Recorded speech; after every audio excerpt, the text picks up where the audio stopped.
Bonjour et bienvenue à notre rendez-vous quotidien pour la presse en ligne et en direct sur EBS. Nous sommes aujourd'hui le lundi 23 novembre. Nous avons quelques annonces à vous faire avant de passer à vos questions. Tout d'abord, l'agenda du collège. La réunion des chefs de cabinet est encore en cours, mais je partage avec vous l'agenda du collège pour demain, qui est assez dense, comme vous le verrez. Tout d'abord, le collège adoptera un plan d'action pour l'intégration et l'inclusion pour la période 2021-2027. Le vice-président Margaritis Schinas fera le compte-rendu de la réunion du collège et vous présentera ce dossier aux côtés de la commissaire Ylva Johansson demain aux alentours de 15 heures, à confirmer en fonction des débats au collège. Puis, le collège discutera du plan d'action pour promouvoir l'égalité des genres à travers l'action extérieure de l'Union européenne. Le collège adoptera aussi la stratégie pharmaceutique pour l'Europe dans le cadre de nos efforts pour construire une union de la santé. Et le collège discutera également du nouveau plan d'action pour la propriété intellectuelle, ainsi que de la proposition de règlement pour la gouvernance européenne des données. Les détails concernant les événements de presse relatifs à tous ces dossiers vous seront communiqués ultérieurement. Je continue avec l'agenda de la présidente pour cette semaine. Mardi, Ursula von der Leyen présidera la réunion du collège comme d'habitude. Mercredi, elle participera à la plénière du Parlement européen pour préparer la réunion du Conseil européen. Et samedi, la présidente tiendra un discours pour la cérémonie d'ouverture de l'université de Bocconi de Milan, en Italie, par vidéoconférence. Vous pourrez suivre son discours en direct sur EBS. Then, following this weekend's G20 summit, let me announce that the EU will contribute 183 million euros to the International Monetary Fund's Catastrophe Containment and Release Trust, CCRT, for debt relief in 25 low-income countries.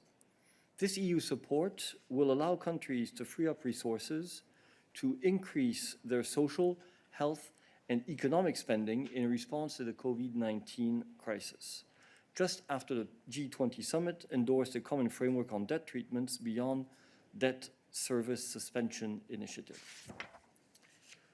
With this 183 million euro contribution, the EU becomes the largest donor to the IMF's Catastrophe Containment and Relief Trust, which so far has received over $500 million in grants from donor countries. I now pass the floor to Johannes for an announcement on disinfection robots for hospitals funded with EU or bought with EU funds. Johannes. Good afternoon, Eric. Thank you. Yes, today we have good news for our hospitals to help them fight the spread of coronavirus. The Commission will provide 200 disinfection robots to hospitals across Europe to help disinfect patient rooms in record times. So such a robot can disinfect a standard patient room within 15 minutes. It uses ultraviolet lights, and that helps, of course, on the one hand, protect healthcare workers, but also they save time that they much need to care about patients rather than disinfecting rooms. Overall, we have 12 million euros available for this exercise from the emergency support instrument. And from these 12 million, we can buy robots. And the first delivery of the robots is expected in the coming weeks. Thank you.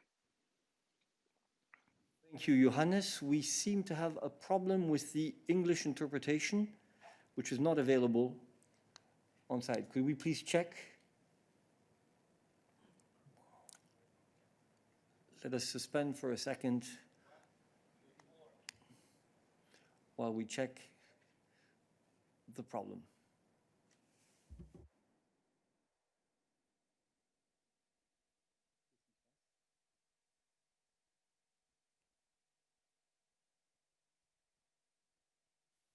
Apologies for that, a slight logistical problem, which I hope we will be able to solve in a second.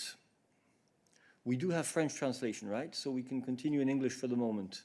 Yeah? Okay. Good. So let me conclude by asking you if you wish to stay connected at the end of our midday briefing to follow the press conference by Commissioner Sinkevicius and the Executive Director of the European Environmental Agency, Mr. Heinz Boynings, on the report, the 2020 report on air quality in Europe. With that, I pass the floor to Athanasios for question.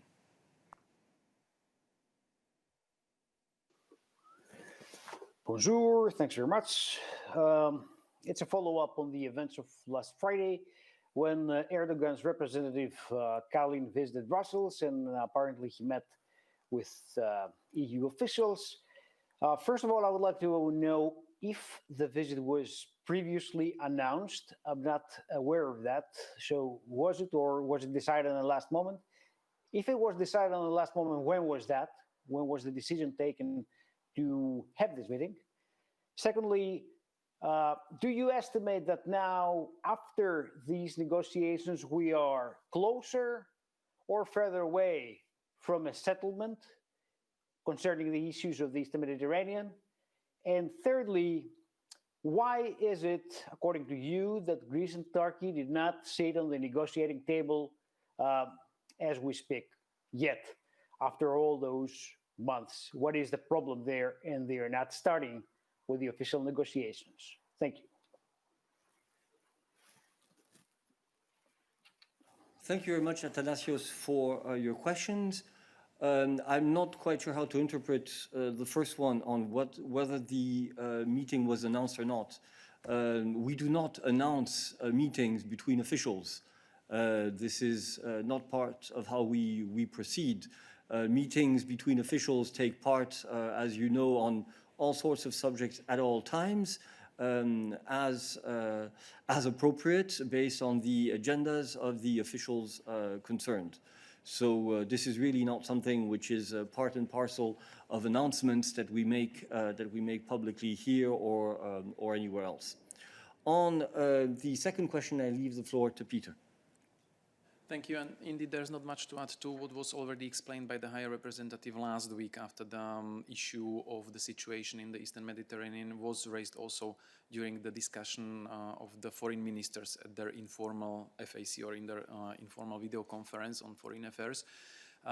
Whether we are closer or further away to a solution, it's not really in EU's hands, because the EU was very clear in terms of expectations. This was conveyed also on Friday to our Turkish counterpart, and the expectation is de-escalation, and the leaders of the EU will meet in December again, basically in a few days' time, to review and re-evaluate what has been done on the side of Turkey in order for the EU to be able to proceed on the track of the positive agenda and engagement and re-engagement in constructive dialogue and cooperation, or whether all the other options would be explored as outlined by the European Council conclusions from October the 1st.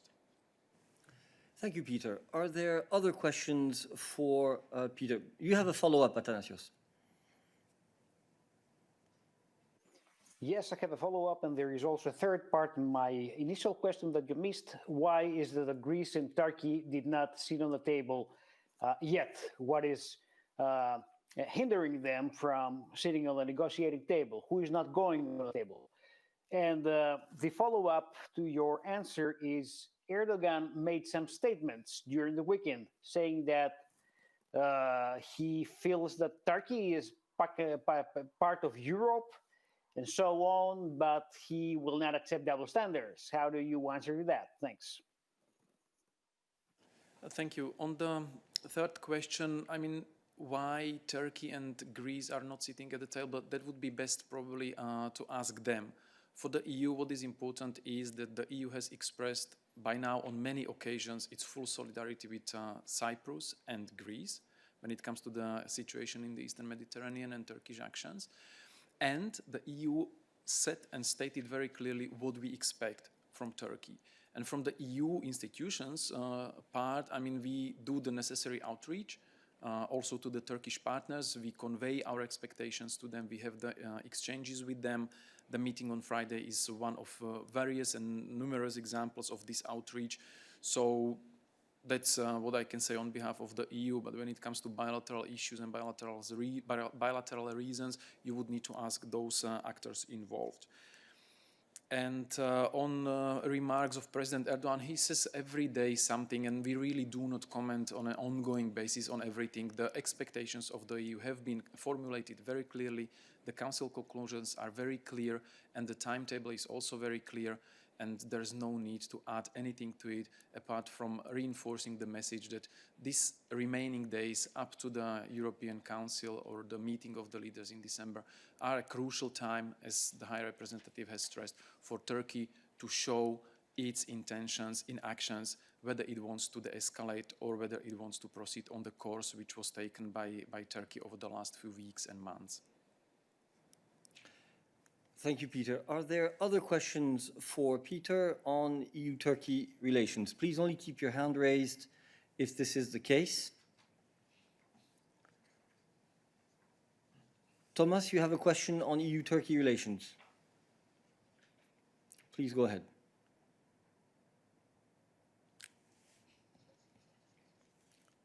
Thomas Gutschow.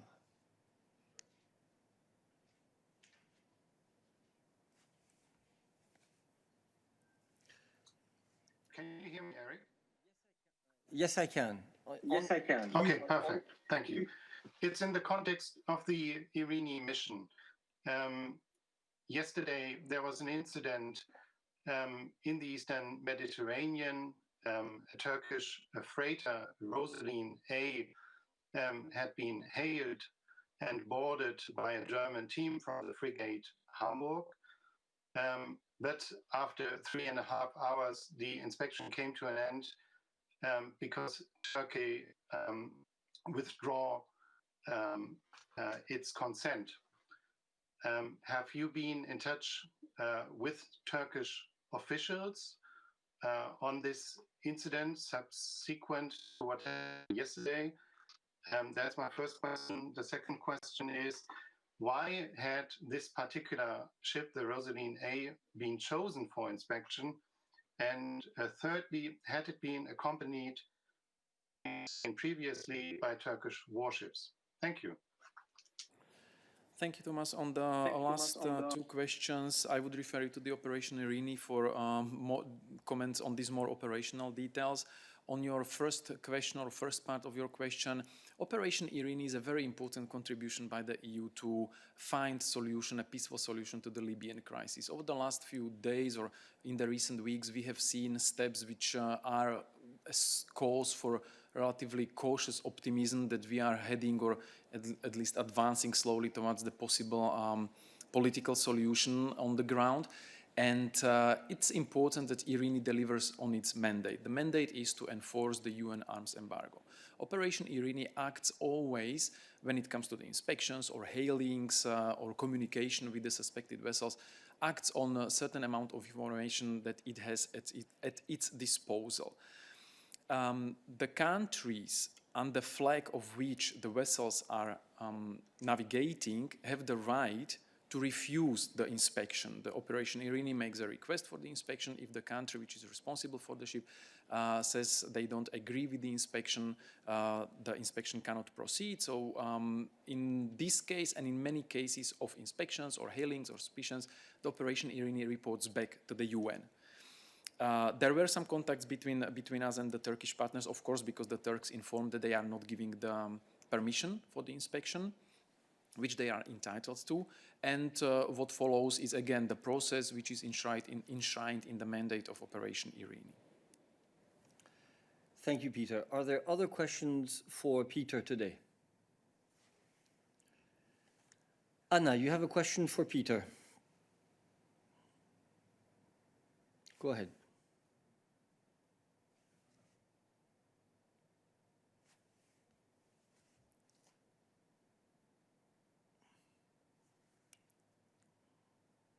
We cannot hear you, Anna. Your mic source is wrong, apparently. whilst you try to solve that, are there other questions for Peter? I do not see any. We try Anna one last time. Go ahead, Anna. Good afternoon to everyone. I have a question on our scorched earth strategy of Armenians leaving Kelbajar region of Azerbaijan, because during the weekend the ecological catastrophe has developed. They are using the local people are using our strategy, which is banned by Geneva Convention of 1977. They are burning forests, they are burning their houses, they're setting everything on fire, and also massively killing animals that can provoke sanitary problem later. So my question to Peter is, how can you react on that? Because Armenia is enjoying the program, which is European partnership, and it received hundreds of millions from European Union for the development. And now they have to pay the damages to the Azerbaijan side, because ecological minister of Azerbaijan already launched court cases. So my question is on scorched earth, our strategy of Armenians leaving Kelbajar region of Azerbaijan. Thank you, Anna. I believe we understood your question perfectly. I pass the floor to Peter. Thank you, Anna. And the question, of course, indeed was clear enough. Well, we note various informations and various claims coming from one side or another in relation to the situation and developments in and around Nagorno-Karabakh. As there is no direct access on the ground for us, it's very hard to verify those claims. So I will not be commenting on the individual allegations of what might be happening on the ground or not. It is important that the ceasefire agreement is implemented in full. The European Union was very clear in our expectations, which were formulated in the joint declaration by EU27 on the 19th of November, where the EU, among other things, stated that we are underlining the importance of guaranteeing humanitarian access and best possible conditions for the voluntary, safe, dignified and sustainable return of displaced population in and around Nagorno-Karabakh. We underline the importance of preserving and restoring the cultural and religious heritage sites in and around Nagorno-Karabakh, and we also stressed the importance of respect for international humanitarian law. And of course, the EU is watching very closely how the ceasefire agreement brokered by Russia is being implemented on the ground. Thank you, Peter. Are there other international relations questions? Mose, I know your question is on something else, so let me see if there are other questions for Peter or Nabila today. Anna, you have a follow-up. Anna, go ahead. Yes, I have a question, but I think it's to Nabila because it concerns Ethiopia. There were very alarming developments during the weekend. That's why I would like to ask Nabila the reaction of the European Union on decision of Abiy Ahmed, our government, to send troops to Mekelle, the capital of Tigray region. Is the first question. And the second question to Nabila is how and what was discussed with the EU ambassadors also during weekend, because we know that the Minister of Foreign Affairs of Ethiopia had a briefing for the EU ambassadors, and we would like to know what was the content of these talks between the diplomats. Thank you, Anna. So Nabila. Thanks, Anna, for your question. And yes, indeed, I mean, the EU and its member states are deeply saddened by the tragic loss of life as a result of the conflict between the federal government of Ethiopia and the Tigray regional forces led by the TPLF. We take note that the federal government of Ethiopia considers the ongoing armed conflict between the federal government and the TPLF as an internal affair. The EU respects Ethiopia's constitutional order, including the federal government's constitutional duty to strengthen the ties of unity between the peoples of Ethiopia. The EU however, is deeply concerned by the ongoing conflict as well by the unfolding humanitarian and refugee crisis, further military escalation, long-term conflict and instability in the country and the wider region must be avoided. As I said it before, the military escalation and the long-term instability in the country and the region must be avoided. The EU calls for the immediate cessation of hostilities and for the resolution of the political dispute through a peaceful means. The HRVP welcomed the appointment of the African Union of high-level envoys as an important step towards a peaceful resolution of the conflict in the Tigray region of Ethiopia, to which the EU will lend its full support. As you know, the EU will continue to actively engage with the government of Ethiopia and all parties and partners to promote full respect of human rights, humanitarian access, adherence to international humanitarian law, and the limitation of the effects of the conflict on the civilians. During the Foreign Affairs Council and during also the defense, the FAC defense, the HRVP Borrell briefed ministers about his calls with Ethiopian and regional partners to whom he expressed his concern and the European Union's readiness to support a peaceful solution and an inclusive dialogue. There has been intensive diplomatic outreach at different levels to stakeholders that could influence the two parties. The Commission has also informed the Council about the mobilization of financial resources to try to help the Ethiopian refugees that have fled the region in conflict to the neighbor countries, mainly Sudan. As you said, Anna, yes, the EU ambassadors on the ground were briefed by the authorities on the current situation. So far, I cannot disclose any of the information that was being said during the meeting.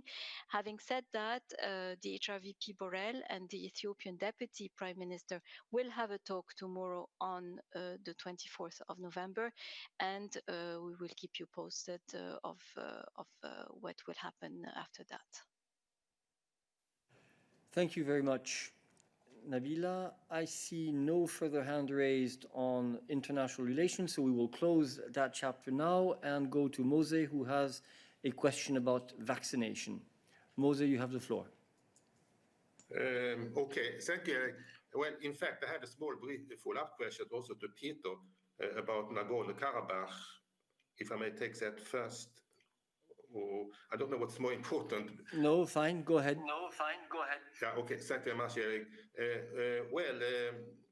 Peter, you said that the EU has no information what happens on the ground, but as you know, the ceasefire, which EU welcomed, of course, and was broken by Russia, it has resulted in the displacement of Armenian citizens from the region.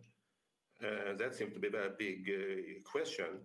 And how can that be resolved? I mean, if there will be peace, shouldn't they be allowed to return in the context of a peace settlement? Thank you. Thank you, Mose. What I said is that we don't have direct access to verify all the information that is coming from the region. And I would only refer back to what I already quoted from the EU27 declaration on the Nagorno-Karabakh when it comes to the expectations, because this covers also your question about the returns of people or the movement of people.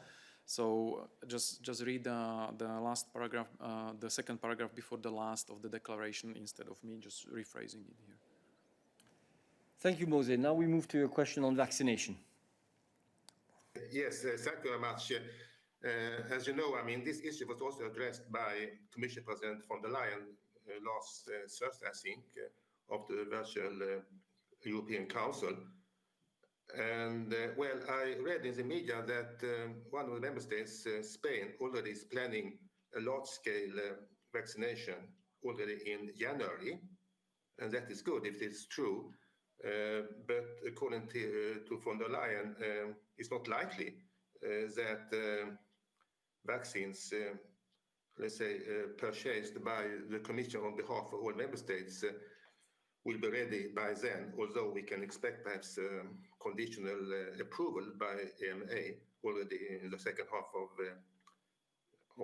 December. So my question is, does EU has, let's say, a kind of overview of bilateral contracts signed by member states with vaccine producers? And will that in some way affect the distribution and those contracts, 4 or 5 contracts already signed by the Commission of vaccines to all member states, which is supposed to take place pro rata next year? Thank you. Thank you. Go ahead. Thank you very much, Mose. If I understand your question correctly, you're asking whether we have any knowledge of bilateral contracts between member states and the vaccine developers to see whether any orders have been placed there. I would like to refer to the philosophy of our vaccine strategy. The philosophy of the vaccine strategy is that we all work together, that as a European Union, we do our negotiations with the different vaccine developers, and following these negotiations, if they are successful, the Commission concludes contracts with vaccine developers. As you know, we have reached or concluded 5 contracts with 5 vaccine developers. Once a vaccine is indeed given the green light by the European Medicines Agency and it receives an authorization to be put on the market, member states can then indeed place their orders with these vaccine developers. So this is, I would say, a chronological way of working. There are no parallel negotiations ongoing between member states and the vaccine developers. The idea being that we all do this together, this work, and therefore no parallel negotiations, but one contract by the Commission with the vaccine developers, following which member states place their orders. Thank you. Thank you, Stefan. Are there other questions for Stefan on vaccines or vaccination? David. Yes, thank you very much, Eric. I'm wondering what is happening with the national strategies. If I remember well, you asked the member states to present their national strategies during the month of November, and it was foreseen also a sort of evaluation by the European Commission on these national strategies or plans. So if you can update us on the state of play. Thank you. Thank you very much, David. I don't think I can give you a lot of new information. Discussions are ongoing. You know that also the ECDC is very much involved, and with the Commission we're in contact with the different member states to have an overview of the different vaccination programs. As you know, the Commission has insisted already in mid-October that it's important that we get our vaccination programs up and running, that we are ready for once the vaccine becomes available. Work is ongoing with the member states and with the ECDC. Thank you. David, follow up. Briefly, have you received all national plans? I cannot tell you at this stage whether we've received all the plans. I know that we are in a discussion with the different member states and work is ongoing, but I cannot give you further details at this stage. Thank you. Are there other questions for Stefan on the issue of vaccines, vaccination today, or health? I see that Verena has a question. Verena, you have the floor.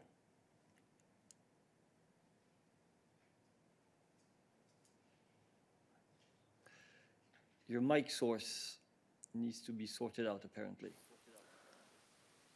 Apparently now it's working. Yes, Right. Go ahead, Verena. Good morning. Super, thank you. I'm Verena with the German press agency DPA.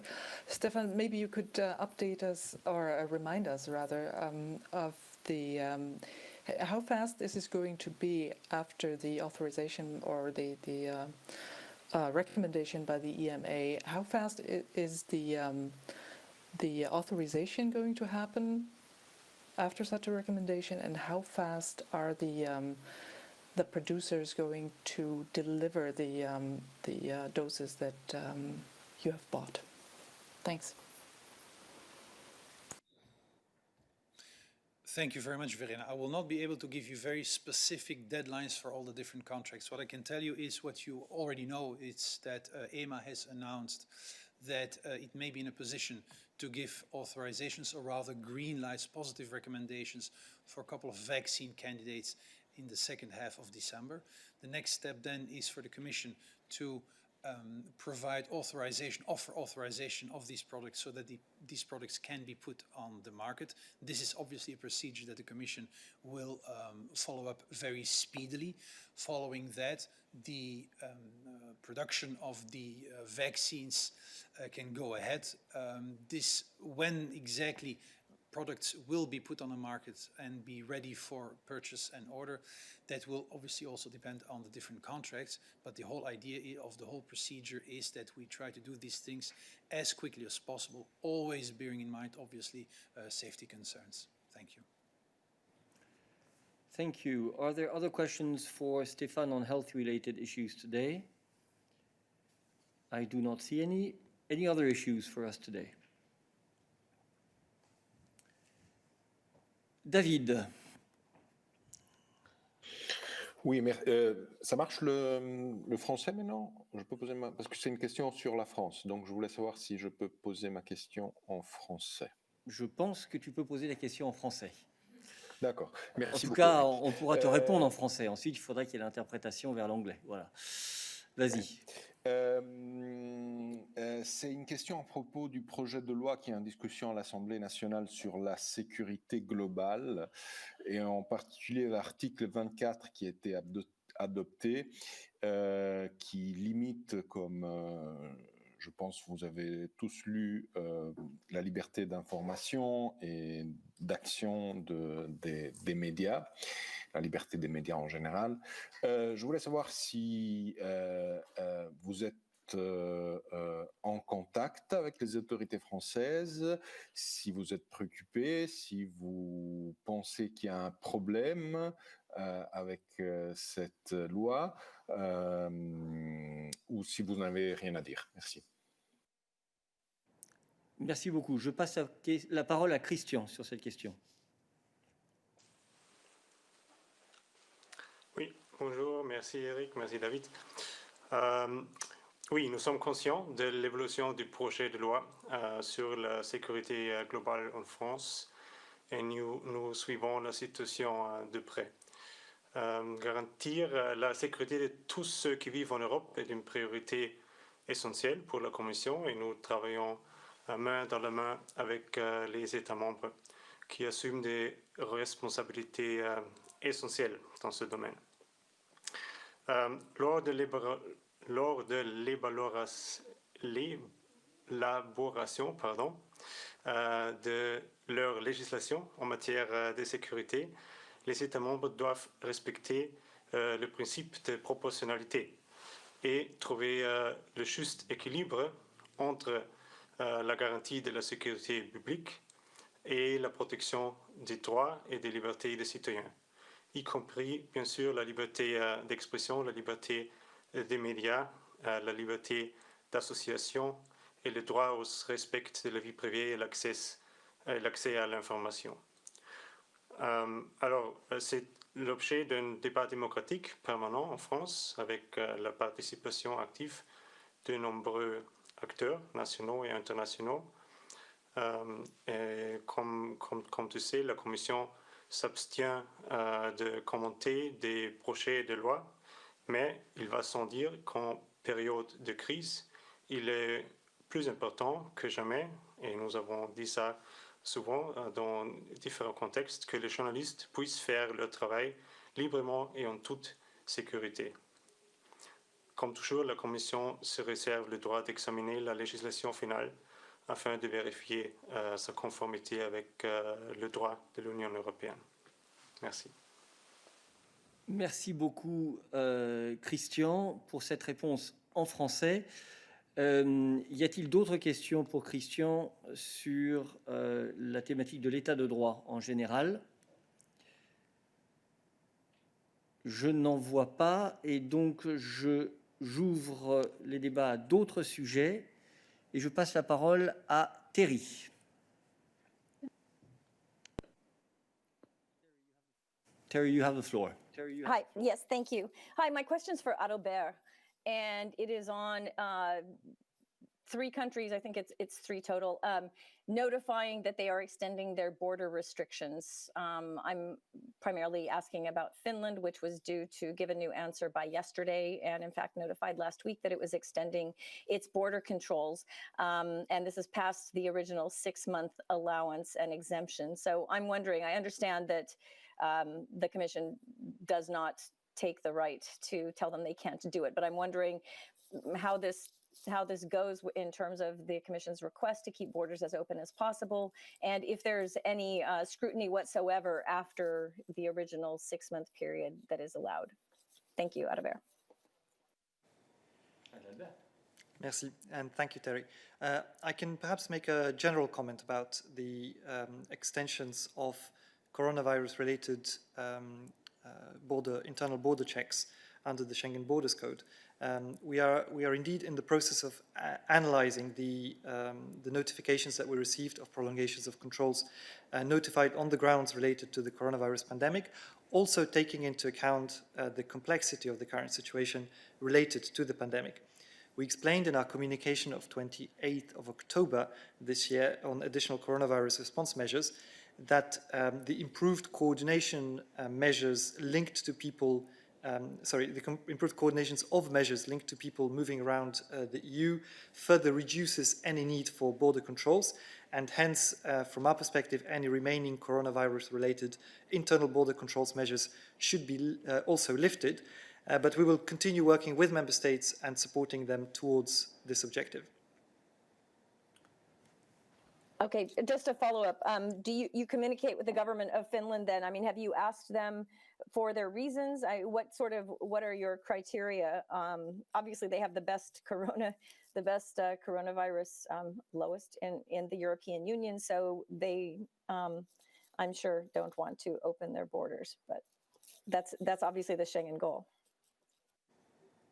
The way the Schengen Borders Code works is that whenever a member state wants to reintroduce border checks, they need to notify the Commission and provide in the notification a reasoning for this reintroduction, as well as some detail about how exactly it's going to be conducted.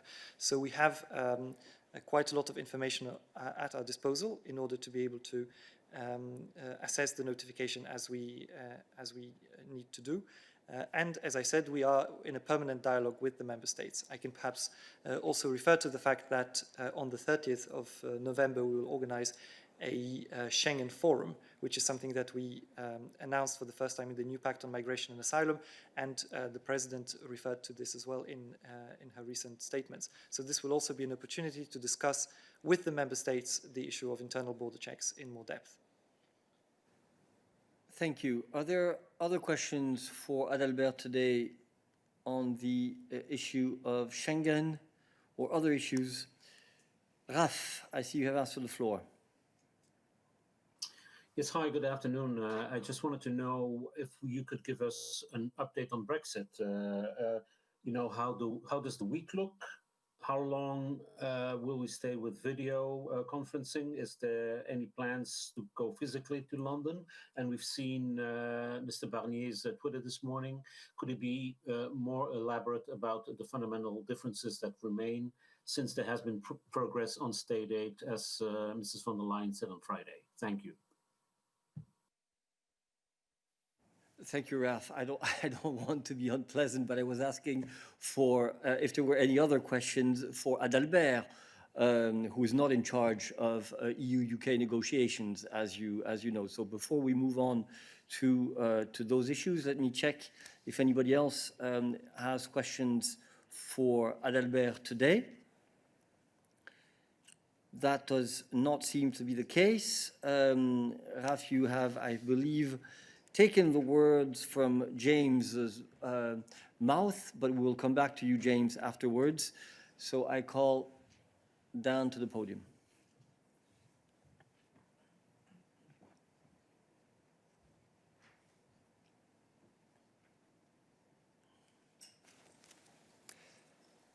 Hi, Raf. Thanks very much for your question. Let me deal with each of them in turn.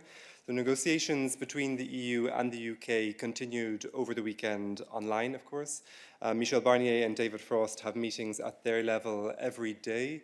Of course, you would have seen Michel Barnier's tweet a couple of minutes ago where he said that we are continuing to work hard for a deal. While some progress has been made in drafting legal text, significant fundamental divergences remain in the three key areas of the level playing field, fisheries, and governance. In terms of scheduling for the rest of the week, I cannot confirm that at this point in time. You will, of course, be aware that Michel Barnier is in quarantine for the next couple of days and will be following the relevant Belgian rules, of course, and will be respecting those fully. Thank you. James, I suppose it is on the same issue. You have the floor. Yes, it's on the same issue. Just two quick questions. Do we have a specific day when Mr. Barnier can come out of quarantine, please? And also, there's been some tweeted speculation about an emergency temporary Brexit deal to be agreed this week to avoid no deal happening in the midst of COVID-19. I mean, this apparently would basically just be a kind of a temporary extension to prevent an accidental no deal. I'd find that surprising. Is there any basis, in fact, in that? So that's something that you guys are talking about. Thank you. One thing is sure, James, we're never comment on unsubstantiated Twitter feeds that we have not even read, most probably. So frankly, as you know, we are working and it's already sufficiently difficult on concluding negotiations on one deal. And that is what we will stay focused on in the coming days. Any other? On Michel Barnier's. Of course, just perhaps to complement what you were just saying there, Eric, James, you either have a deal or you don't have a deal. I think that's just to be absolutely clear on that. Secondly, yes, on quarantining measures, of course, Michel Barnier will follow all of the relevant Belgian rules strictly. What that means in practice is that it is a 7-day quarantine period, and then if a COVID test is taken at the end of those 7 days and it is negative, then the quarantine can end, which would mean that day 1 being last Thursday, day 7 being this Thursday coming. James, you have a follow-up? Yes, I'm sorry for the follow-up, but just a very sort of straight question. UK and EU negotiators are not discussing any kind of extension to the trade negotiations beyond the end of the year, are they? Please. James, at the end of the year, the UK leaves the single market and the customs union. There is no possibility to extend the transition period beyond that point. As you know well, that date is set in stone. The 1st of January is the date we are trying to get a deal before that to make sure that a future partnership agreement is in place with the UK on the 1st of January. That is crystal clear, I believe. Nick.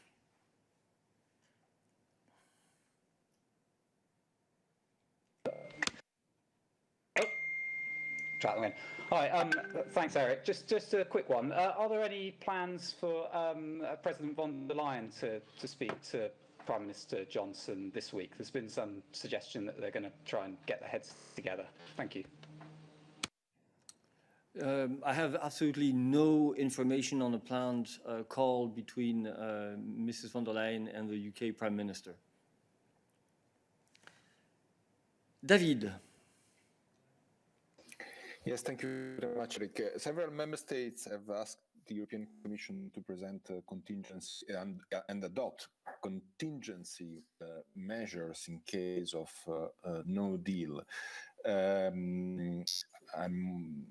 would like to ask, what are you planning on that? Thank you.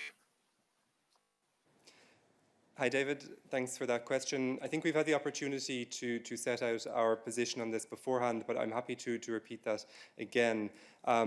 You'll, of course, be aware that we're fully concentrated on reaching a deal with the UK at the moment. We need to give every single chance to the deal and a chance of success in the negotiations.